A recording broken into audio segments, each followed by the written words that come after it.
तुम ही हो जिसे वाचिक चैप्टर ने डरा धमका के रखा है। तुम्हारा ही इंतजार कर रहा था। अब आ गए हो वीडियो को तो एंड तक देख लेना ताकि वाचिक चैप्टर से फुल मार्क्स मुट्ठी में कर लो। आज की इस वीडियो में हम लोग तुम्हारे वाचिक चैप्टर में आग लगा देंगे, धुआं धुआं कर देंगे। शर्त लगाता हूं कि कोई भी क्वेश्चन कहीं से भी उठ के आ जाएगा वाचिक चैप्टर से, तुम लोग चुटकी में सॉल्व कर लोगे। तो hello peoples, this is your आइस बेनियर। आज की वीडियो में हम लोग वाचिक चैप्टर को बहुत अच्छे से कंप्लीट करने वाले हैं। तो अब आराम से चुकू मुकू बैठो एंड चलो आज की वीडियो को शुरू करते हैं। वीडियो को स्टार्ट करने से पहले तुम लोगों को एक बहुत ही अमेजिंग चीज के बारे में बताना है, क्योंकि जहां तुम्हारा फायदा होगा वहीं तुम्हारे आयुष भैया को मजा आएगा।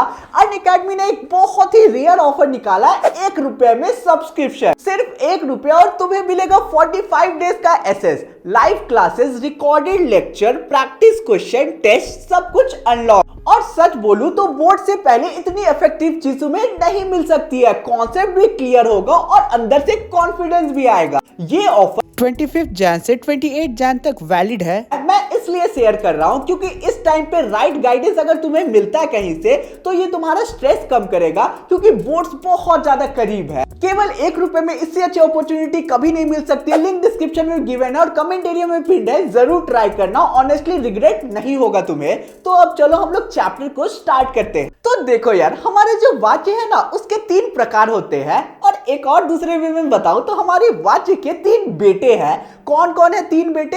पहला है तुम लोगों का कर्तृवाच्य, सेकंड है कर्मवाच्य और तीसरा है भाववाच्य। व्याकरण में एक चीज देखना कि हमेशा तुम लोगों को शब्द को पकड़ना है और अर्थ क्लियर हो जाएगा। और मेरे साथ पढ़ रहे हो तो एकदम चिल पिल होके पढ़ो, क्योंकि सारी चीज दिमाग में जाती जाएगी, बस ध्यान से सुनना है। अब देखो कर्तृवाच्य में क्या दिख रहा है? कर्ता। तो ऐसे वाक्य जहां पे कर्ता की प्रधानता दिखाई जाए ना उसे हम लोग कर्तृवाच्य कहते हैं। उदाहरण देता हूं, आयुष भैया बच्चों को पढ़ा रहे हैं, तो यहाँ कर्ता कौन है? आयुष भैया है। वो क्या कर रहे हैं? बच्चों को पढ़ा रहे हैं। तो इस वाक्य में आयुष भैया की प्रधानता दिखाई गई है, यानी कि कर्ता की प्रधानता दिखाई गई है, इसलिए कर्तृवाच्य है। सेकंड हम लोगों का कर्मवाच्य, कर्म का मतलब काम करना। तो ऐसे वाक्य जहां पे काम की प्रधानता दिखाई जाए, कर्म की प्रधानता दिखाई जाए, तो वो कर्मवाच्य होता है। तीसरा है भाववाच्य, भाव मतलब इमोशन, यानी कि ऐसे वाक्य जहां पे भाव की प्रधानता दिखाई जाए तो वो हम लोगों का भाववाच्य होता है। ठीक है, समझ गए? अभी तो ये ऊपर ऊपर का इंट्रो था, ठीक है, डिटेल में घुसेंगे सब चीज के अंदर। लेकिन उससे पहले एक चीज बताना चाहूंगा कि इस चैप्टर को समझना है तो क्रिया का कॉन्सेप्ट अच्छे से क्लियर होना चाहिए। क्रिया के जो 2 टाइप्स होते हैं, सकर्मक और अकर्मक, उसके बारे में अच्छे से पता होना चाहिए, तभी ये चैप्टर समझ आएगा। ठीक है, तो उसके बारे में मैं तुम लोगों को जल्दी जल्दी से एक बार रिकैप दे देता हूं, ट्रिक्स बता देता हूं। ठीक है, क्योंकि ये कंप्लीट कॉम्बो का तुम लोगों का वीडियो है। तो क्रिया क्या होता है? बचपन से पढ़ रहे हो, काम को करने को क्रिया कहते हैं। उदाहरण दूं या फिर कह सकते हो डेफिनेशन दूं, जिस शब्द से किसी कार्य के करने या होने का पता चले या बोध हो उसे हम लोग क्रिया कहते हैं। सिंपली से काम को करना ही क्रिया होता है, यानी कि कुछ भी एक्शन कोई कर रहा है तो वो क्रिया हो जाएगा। एग्जांपल देता हूं, लिखना, पढ़ना, सोना, गाना, ये सारा क्रिया हो जाएगा। एग्जांपल दूं, उदाहरण दूं तो नीता खेल रही है तो खेल यहां पे क्रिया हो गया। ठीक है, गीता नाच रही है तो नाच यहां पे तुम लोगों का क्रिया हो गया। सोहन सोया हुआ है तो सोना तुम लोगों का क्रिया हो गया। समझ गए होंगे? अब क्रिया के 2 टाइप्स होते हैं, पहला अकर्मक, दूसरा है सकर्मक। फिर से क्या करना है तुम लोगों को? शब्द को पकड़ना है, अर्थ समझ आ जाएगा। सकर्मक का मतलब क्या होता है? ऐसे वाक्य जहां पे तुम लोगों का कर्म हो रहा हो उसे सकर्मक कहते हैं। और दूसरा क्या है? तुम लोगों को सकर्मक में एक चीज ध्यान देना है कि तुम्हारा जो प्रभाव है ना, यानी कि तुम्हारा जो एक्शन का चलते फर्क जो है वो कर्ता के अलावा किसी और पे भी पड़े ना तो वो तुम लोगों का सकर्मक होता है। फिर से रिपीट करता हूं, अगर तुम लोगों का प्रभाव कर्ता के साथ किसी और चीज में भी पड़े तो वो सकर्मक क्रिया में आ जाता है। एग्जाम्पल देता हूं, आयुष भैया केला खा रहे हैं। यार मेरे तरफ मत देखो, ठीक है, चलो चेंज करते हैं उदाहरण। आयुष भैया सेब खा रहे हैं, ये ठीक है। ठीक है, तो आयुष भैया तुम लोगों का क्या है? करता है, और उस पे उन पे इफेक्ट का क्या पड़ रहा है कि वो सेब को खा रहे हैं, और दूसरा इफेक्ट सेब पे पड़ रहा है क्योंकि सेब एक टाइम पे खत्म हो जाएगा। तो ये तुम्हारा क्या हुआ? सकर्मक क्रिया हो गया। और एग्जांपल दूं तो आयुष भैया पानी पी रहे हैं, तो देखो आयुष भैया पे तो इफेक्ट पड़ ही रहा है क्योंकि पानी उनके अंदर जा रहा है, और पानी धीरे धीरे खत्म हो रहा है, तो इफेक्ट दोनों पे पड़ रहा है। तो ये दोनों हो गया सकर्मक क्रिया। समझ गए होगे? अब ये अकर्मक देख लो। अकर्मक में फिर से शब्द को पकड़ो, ऐसे वाक्य जहां पे कर्म ना हो उसे हम लोग अकर्मक क्रिया कहते हैं, ठीक है। और सेकंड ये है कि इसमें प्रभाव केवल कर्ता पे पड़ रहा है। उदाहरण देता हूं, आयुष भैया दौड़ रहे हैं, तो इस पे फर्क किस पे पड़ेगा? केवल आयुष भैया में पड़ेगा क्योंकि उनका वेट कम होगा, ठीक है, समझ गए। आयुष भैया सोए हुए हैं तो फर्क किस पे पड़ रहा है? केवल आयुष भैया में पड़ रहा है, तो यहां पे तुम लोगों का अकर्मक क्रिया होगा। क्लियर होगा। अब एक बहुत ही अमेजिंग ट्रिक के बारे में बताता हूं, नेक्स्ट टेम्पलेट स्क्रीन पे है।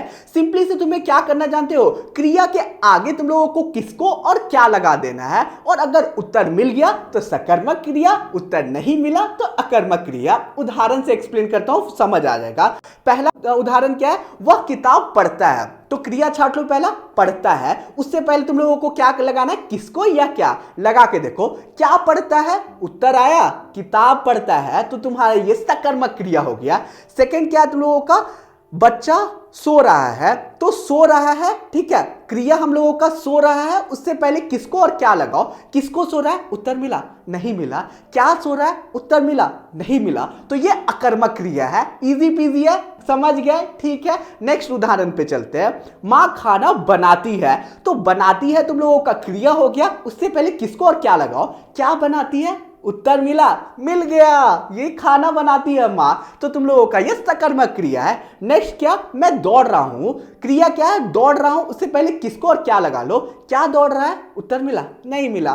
किसको दौड़ रहा? उत्तर मिला नहीं मिला, तो ये तुम लोगों का अकर्मक क्रिया है। आई होप समझ आ गया होगा सारी चीजें। अब हम लोग मेन मुद्दे पे आते हैं और तीनों प्रकार को अच्छे से समझते हैं। पहला तुम लोगों का प्रकार क्या है?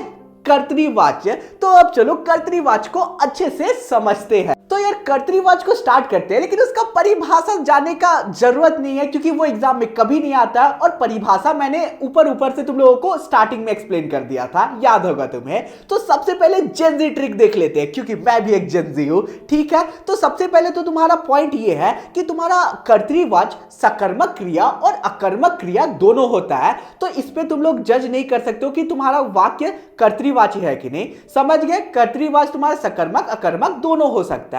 सेकंड ये इंपॉर्टेंट पॉइंट ये है, जेनजी हैक ये है कि अगर कोई भी वाक्य में कर्ता के बगल में ने दिख गया या फिर कुछ भी नहीं दिखा उसके अलावा, तो वो तुम लोगों का 100% क्या है? कर्तृवाच्य है। तीसरा चीज ये ध्यान में रखना कि कभी भी कर्ता के बगल में से द्वारा के द्वारा नहीं होना चाहिए। अगर हो जाता है तो वो कर्तृवाच्य नहीं होगा, समझे। फिर से रिपीट करता हूं, अगर कर्ता के बगल में तुम्हारा ने है तो वो कर्तृवाच्य है, या फिर कर्ता के बगल में कुछ भी नहीं है ना, तो वो तुम लोगों का कर्तृवाच्य में आ जाएगा। के द्वारा से और द्वारा नहीं होना चाहिए। अगर कर्ता के बगल में ये होता है तो वो कर्तृवाच्य नहीं होता है। क्लियर होगा। उदाहरण देखते हैं। सबसे पहला, राम पढ़ता है, तो कर्ता कौन है? राम है। वो क्या कर रहा है? पढ़ रहा है। तो राम के बगल यानी कि कर्ता के बगल में तुम लोगों को ने नहीं दिख रहा है, कुछ भी नहीं दिख रहा है, तो वो कर्तृवाच्य है, पहले ही पता चल गया होगा। सेकंड, सीता खाना खा रही है, कर्ता कौन है? सीता है। उसके बगल में द्वारा के द्वारा से नहीं है, तो वो तुम लोगों का कर्तृवाच्य हो गया। तीसरा क्या है? जय ने कार लिया, देखो जय करता है, उसके बगल में तुम लोगों ने लगा दिया है, ने लगा हुआ है, तो ये कर्तृवाच्य हो गया। चौथा, बच्चे खेल रहे हैं, तो कर्ता कौन है? बच्चे है, और उसके बगल में ने भी नहीं है, कुछ भी नहीं है, तो तुम लोगों का ये हो गया कर्तृवाच्य। आई होप क्लियर होगा। चलो बढ़ते हैं सेकंड टाइप की तरफ, सेकंड बेटे की तरफ, जो कि है कर्मवाच्य। फिर से इसका हम लोगों को परिभाषा जानने की जरूरत नहीं है, पहले मैंने एक ऊपर से बता दिया। जेनजी हैक देखते हैं, ठीक है। सबसे पहला, सबसे इंपॉर्टेंट, मोस्ट इंपॉर्टेंट चीज फोकस करो कि हमेशा तुम्हारा कर्मवाच्य क्या होता है? तुम्हें पता है? सकर्मक होता है, यानी कि वहां पे कर्म होता है। तो कोई भी वाक्य जो सकर्मक हो वो 100% तुम्हारा कर्मवाच्य है। इससे बड़ा चीज तुम लोगों को जानने की जरूरत नहीं है। सकर्मक क्रिया अगर हुआ तो वो तुम लोगों का कर्मवाच्य है, ठीक है। सेकंड हैक ये है कि कर्ता के बगल में अगर से होता है, द्वारा होता है, के द्वारा होता है, तो 50% समझ जाना कि वो कर्मवाच्य है। 50%। 100% समझने के लिए तुम लोगों को सकर्मक क्रिया देखना होगा। अगर वाक्य सकर्मक क्रिया है तो वो तुम लोगों का कर्मवाच्य हो जाएगा, समझ गए होगे। उदाहरण देख लेते हैं। मोहन के द्वारा लेख लिखा जाता है, तो तुम लोगों का क्या है? यहां पे के द्वारा है, तो 50% कंफर्म हो जाओ कि कर्मवाच्य है। अब 100% होने के लिए सकर्मक है कि नहीं देखो। अब सकर्मक को पहचानने का तरीका मैंने बताया था। किसको और क्या लगाना है क्रिया से पहले। क्रिया क्या है, लिखा जाता है। लिखा जाता है से पहले किसका और क्या लगाओ, क्या लिखा जाता है, तो यहां पे पता चल रहा है कि लेख लिखा जाता है, तो ये तुम्हारा सकर्मक क्रिया है। नेक्स्ट क्या है, हलवाई द्वारा मिठाई बनाई जाती है। क्रिया क्या है, बनाई जाती है। उससे पहले क्या और किसको रखो, क्या बनाई जाती है, उत्तर मिला, मिठाई बनाई जाती है, लिखा हुआ है वाक्य में, तो ये तुम लोगों का सकर्मक क्रिया है। आई होप क्लियर होगा। बढ़ते हैं तीसरे टाइप की तरफ, जो कि भाववाच्य, ऐसे वाक्य जहां पे इमोशन की प्रधानता हो। जेंजी ट्रिक देखते हैं, जेंजी हैक देखते हैं, बात खत्म होगा। और हाँ यार, नोट्स चाहिए होगा जो मैं पढ़ा रहा हूं तो टेलीग्राम ग्रुप ज्वाइन कर लेना। ढेर सारे बच्चे ज्वाइन कर चुके हैं, तुम क्यों नहीं ज्वाइन कर रहे हो, लिंक डिस्क्रिप्शन में मिल जाएगा। और हाँ, हमारे खुद के अनएंडिंग एजुकेशन ऐप में मैंने प्रीमियम नोट्स को लॉन्च कर दिया, क्लास 10 के सारे सब्जेक्ट का। तुम लोग पीछे बैकग्राउंड में सैंपल देख सकते हो, लिंक डिस्क्रिप्शन में मिल जाएगा, जाके परचेज कर लेना, बोर्ड्स में अच्छा मार्क्स दिलवा के देगा। और नेक्स्ट क्या है, एक्सपेक्टेड क्वेश्चन भी हमने हमारे ऐप पे लॉन्च कर दिया है, जो बोर्ड्स के लिए बहुत इंपॉर्टेंट है, बहुत सारे क्वेश्चन मैच कर सकते हैं। तो एक्सपेक्टेड क्वेश्चन का भी लिंक डिस्क्रिप्शन में मिल जाएगा, अभी जाके परचेज कर लेना। तो अब चलो भाववाच्य देखते, तो अब इसके ट्रिक को देख लेते हैं। तो सबसे पहला चीज तो यही है कि कोई भी वाक्य तुम्हारा अकर्मक क्रिया हुआ तो 100% पेपर में लिख के आ जाना कि वो तुम्हारा भाववाच्य है। सेकंड चीज क्या है, कोई भी वाक्य में तुम्हारा क्रिया जो है वो पुल्लिंग और एक वचन होगा तो तुम लोगों का वो भाववाच्य हो जाएगा। सेकंड क्या इंपॉर्टेंट चीज है, तीसरा क्या इंपॉर्टेंट चीज है, कर्ता के बगल में तुम्हारा से और नहीं होना चाहिए। यानी कि कर्ता के बगल में अगर से हो गया ना तो थोड़ा बहुत तुम लोग समझ जाना कि वो तुम लोगों का भाववाच्य हो सकता है। ठीक है, 100% कंफर्म तब होना जब कोई भी वाक्य तुम्हारा अकर्मक क्रिया है। क्लियर होगा। उदाहरण देख लो, चलो अब सोया जाए, तो तुम लोगों का यहां पे क्लियरली दिख रहा है कि ये तुम लोगों का अकर्मक क्रिया है। नेक्स्ट क्या है, ऐसी धूप में कैसे चला जाएगा, क्रिया क्या है, चला जाएगा। उससे पहले क्या और किसको रख के देख लो, क्या चला जाएगा, उत्तर मिला, नहीं मिला, किसको चला जाएगा, उत्तर मिला, नहीं मिला, तो ये अकर्मक क्रिया है, यानी कि अकर्मक क्रिया यानी कि भाववाच्य है तुम्हारा। क्लियर हो गया होगा, बाकी भी वैसे ही है। तो आई होप तुम लोगों को ये तीनों भेद बहुत अच्छे से समझ आ गया होगा। चैनल पे नहीं होगा तो प्लीज सब्सक्राइब कर देना। और हाँ, अगर इस वीडियो में 5K लाइक्स आते हैं तो मैं PYQs के और इंपॉर्टेंट क्वेश्चन का अलग से सेपरेट वीडियो लाऊंगा, क्योंकि यार अगर रिस्पॉन्स ही नहीं आया तो वो वीडियो लॉन्च करके क्या होगा। इसलिए चैनल पे नहीं होगा तो सब्सक्राइब करना, वीडियो को लाइक करना और कमेंट करना प्यारा सा। तो अब चलो हम लोग सबसे इंपॉर्टेंट चीज को देख लेते हैं, जिससे सबसे ज्यादा क्वेश्चन पूछा जाता है इस चैप्टर से, कि वाक्य परिवर्तन कैसे होता है। वाक्य परिवर्तन का जेंजी ट्रिक देखते हैं। तो देखो यार, वाक्य को परिवर्तन का दो इंपॉर्टेंट रूल है। पहला रूल ये है कि अगर तुम्हारे कर्ता के बगल में से द्वारा के द्वारा है तो उसे हटा देना है, और अगर कर्ता के बगल में नहीं है तो से द्वारा के द्वारा ऐड कर देना है। फिर से एक्सप्लेन करता हूं। सपोज करते हैं कर्तृवाच्य से कर्मवाच्य और भाववाच्य किसी में बदलने का तुम लोगों को क्वेश्चन है, तो तुम लोगों को कर्तृवाच्य से उसमें बदलने के लिए से द्वारा के द्वारा ऐड कर देना है कोई भी एक शब्द को, और तुम्हारा वो भाववाच्य या फिर कर्मवाच्य में बदल जाएगा। वही कर्मवाच्य या फिर भाववाच्य से तुम्हें कर्तृवाच्य में बदलने को बोले तो तुम लोगों को द्वारा के द्वारा से को हटा देना है, कर्तृवाच्य में बदल जाएगा। क्लियर होगा। पहला रूल यही था। दूसरा रूल हम लोगों का यह है कि परिवर्तन करते समय तुम लोगों को काल को चेंज नहीं करना है, काल वचन को चेंज नहीं करना है, जो काल में बात हो रहा है उसी काल में रखना है। अब उदाहरण देख लेते हैं जिससे सारी चीजें तुम लोगों को और अच्छे से समझ आ जाएगी। तो सबसे पहले कर्तृवाच्य कर्मवाच्य का उदाहरण देख लेते हैं। तो सिंपली से क्या करना है, कर्ता के बगल में से द्वारा के द्वारा ऐड करोगे तो वो कर्तृ से कर्मवाच्य में बदल जाएगा। सबसे पहला, हालदार साहब ने पान खाया, कर्ता के बगल में से द्वारा के द्वारा डाल दो तो कर्ता कौन है, हालदार साहब। हालदार साहब द्वारा पान खाया गया तो वही हो गया। देखो सिंपल है।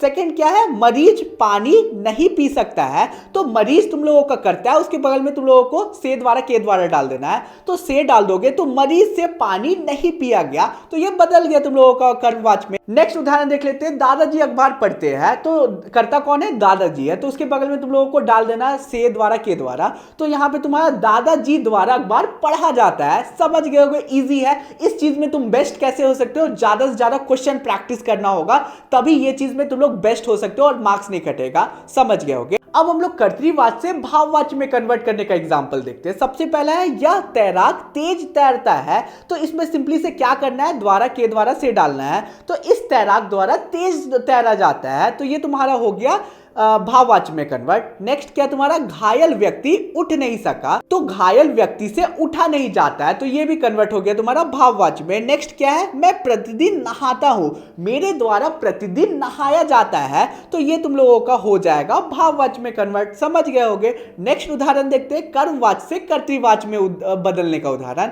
पहला क्या है, किसान द्वारा खेत में खाद डाली जाती है, द्वारा है तो उसको हटा देना है, तो किसान खेत में खाद डालता है, तो हो गया तुम्हारा कर्तृवाची में कन्वर्ट। नेक्स्ट क्या तुम्हारा, लोगों द्वारा मंत्री का स्वागत किया गया, तो लोगों ने मंत्री का स्वागत किया, यहां पे द्वारा सबको हटा दिया गया, तो वो कर्तृवाची में हो गया। नेक्स्ट अब हम लोग देख लेते हैं कि भाववाची से कर्तृवाची में कैसे कन्वर्ट करना है। इसमें तुम्हें क्या करना है, तुम्हें पता है कि सेंटेंस को तुम लोगों को उसी फॉर्म में बस दूसरे तरीके से लिख देना है, काम हो जाएगा, बस काल मत बदलना। देखो पहले हम लोगों का, मुझसे इस पेड़ में नहीं चढ़ा जाएगा, मैं इस पेड़ में नहीं चढ़ सकता, वही सेंटेंस है, बस उसे घुमा के लिख दिया है फिर से। नेक्स्ट उदाहरण क्या है, ऐसी सर्दी में रात भर कैसे बैठा जाएगा, ऐसी सर्दी में रात भर कैसे बैठेंगे, तो वही चीज है, तुम लोगों का दूसरे ढंग से बस वाक्य को लिख दोगे तो तुम लोगों का भाववाची से कर्तृवाची में कन्वर्ट हो जाएगा। तो आई होप तुम लोगों को पूरा चैप्टर अच्छे से समझ आ गया होगा। तो यार कहीं पे भी डाउट होगा तो तुम लोग कमेंट कर सकते हो, मैं कोशिश करूंगा कि सबको रिप्लाई दूं। अब तुम्हारी स्क्रीन में प्रैक्टिस क्वेश्चन है, इन क्वेश्चन को प्रैक्टिस कर लेना, इसके आंसर चाहिए तो टेलीग्राम ग्रुप ज्वाइन कर लेना, और हाँ अभी तक इंस्टा पे फॉलो किया है कि नहीं कर लेना यार, यहाँ पे तुम लोग अपने पर्सनल क्वेरीज मुझसे पूछ सकते हो। तो यार मिलते हैं नेक्स्ट वीडियो में, बाय।